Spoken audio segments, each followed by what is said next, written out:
Welcome to another edition of Whiskey, Games, and Nerd Stuff. Today's whiskey, we're enjoying Jameson Cold Brew and our morning coffee. So I always enjoy putting a little bit of this and some other coffee whiskeys in with my coffee. Today's Nerd Stuff is a start of a series of what I was thinking about doing with games that you can play with just a standard deck of cards. So the first game that we're going to go over is called Golf. I've heard it called different things, but we called it Golf. And you can play it solitaire and up to 5 players. I find the sweet spot is between 3 and 5 players. So the premise of Golf is similar to golfing. You want to get the lowest score unless you're golfing with me, which is I just try not to hit the person that I'm playing with. So what will happen is every player, you'll shuffle the deck, and every player is going to get 4 cards in front of them. So we are going to pretend that this is 2 players that are playing. What's going to happen is each player will get 4 cards. You cannot look at the cards. The cards need to stay face down. Let's go ahead and get some of our coffee. So what will happen is the first player will go, and you have the choice of picking this card or looking at one of your cards. So at the beginning, you have no idea what you've got, and how the points are going to work is aces are -5, kings are 0, face cards are 10 points, and everything else is face value. So I would pick over this card and go, this is a queen. This is 10 points. So what would happen is if I would have picked this card, which I should have done first, I would have not picked this card, but I would have placed this over here in the disc file because I don't want the 10 points. But we'll pretend like I didn't mess up right at the beginning. So player 2 will go. They will pick the card first. It's a 10. You don't want the 10, so they're going to pass it. Then player 1 goes again. I flip it over a 4. Now, this was the card I was going to pick the first time no matter what, so I'll pick that and go, oh, great, that's a good choice. I went from 10 points to 4 points. So I'm going to put this 4 here and hope we can remember that there's a 4 there. So the next player will go. He'll flip this over and say, hey, yeah, 5's pretty good. Let me pick this one. Oh, shoot. So what happened, because he picked that one, this has to replace it. So now the ace is a -5 points. So let me go ahead and take another sip of the whiskey and coffee. So I'm going to take this -5 points. The question is, what card do I want to replace it with? We know this was a 4 if I'm remembering right. So we could, have a net gain here that would be to our benefit. But there's chances are that these cards are not a king or not an ace. Is pretty good. You got to figure there's 52 cards in the deck. You've got 4 cards. What are the odds that you've got one of the 4 aces or one of the 4 kings? So I'm going to go ahead and pick this one. Okay, great. I made a good choice. So now what happens is I know I've got the -5, and then I've got the 4. Now, a trick that I've played with over the years, especially when you're drinking and if you're gambling and playing with money, is I will put my lowest card to the left, and then that way I won't have to always memorize all my cards. I just know my lowest point value that's to my benefit is on the left, and then as it goes on. So player 2 would take his turn. It's a 6. He's going to want to replace the 6. Oh, now he just screwed up.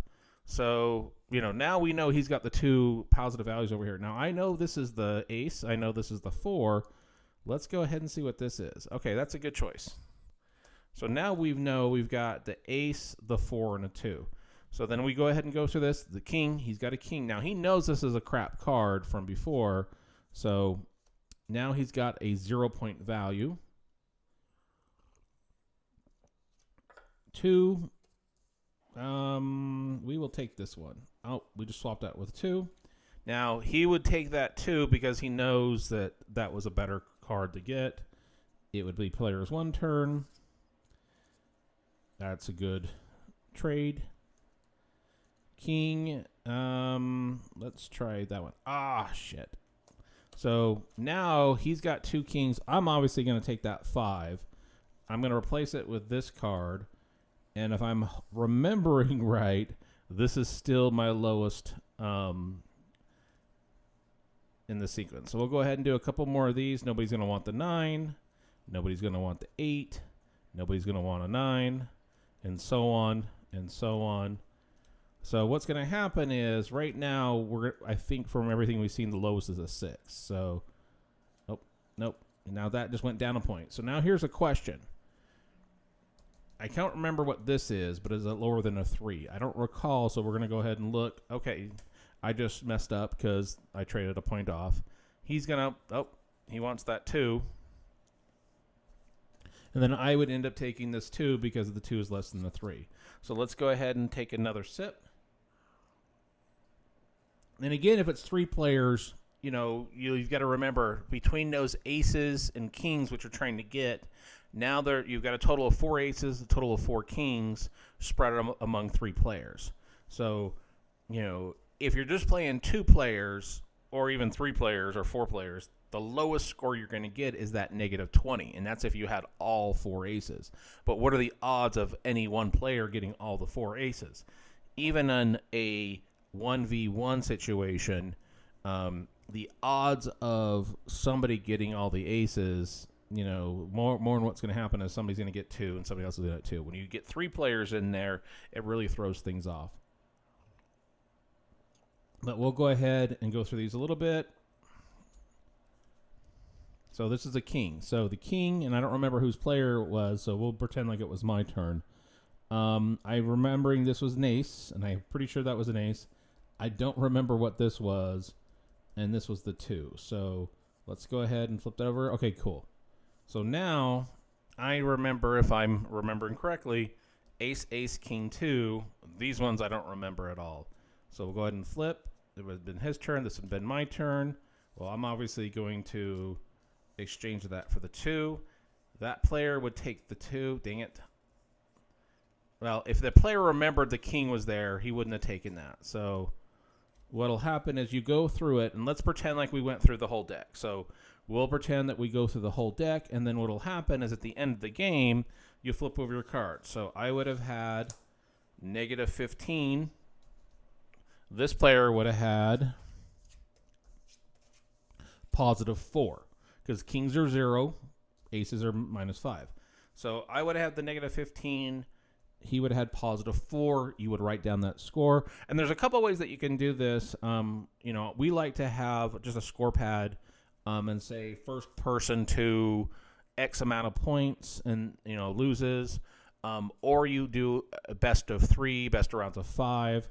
And then I've seen people do like a quarter a game, a quarter a point, penny a point, nickel a point, even dollar a point. Again, that sweet spot on this is 3 to 5 players. Because the nice thing is if you had 4 players, now you've got that spread out among where those cards are at. You're not going to see a -15 with 3 players. Usually those scores are going to hover around the 10 mark.